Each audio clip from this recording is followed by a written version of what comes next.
Tim Reaksi Cepat, TRC, Badan Penanggulangan Bencana Daerah, BPBD, Kabupaten Sopeng melakukan evakuasi pohon tumbang di Jalan Poros Sopeng Wajo, Desa Watu Tua, Kecamatan Marioriwawo pada hari Rabu.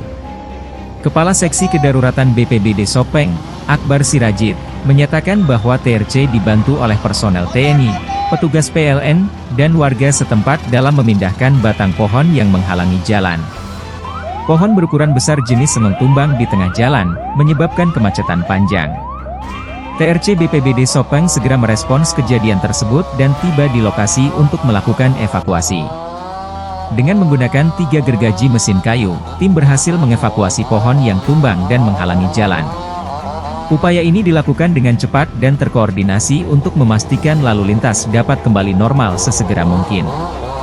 Kerjasama antara TRC, TNI, petugas PLN, dan warga setempat menunjukkan solidaritas dan kesiapsiagaan dalam menghadapi situasi darurat.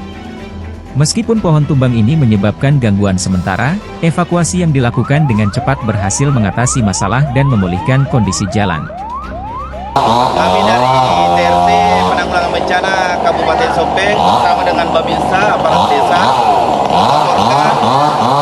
kejadian pohon tumbang yang terjadi di Desa Watu Tua. Kami mendapat laporan dari warga pukul 15.30. Kami selesaikan kurang lebih evakuasi pohon kurang lebih 1 jam. Dan sekarang sudah bisa dilalui oleh kendaraan dampak dan roda 2. Demikian kami melakukan hari kejadian. Download Tribun X sekarang, menghadirkan lokal menjadi Indonesia.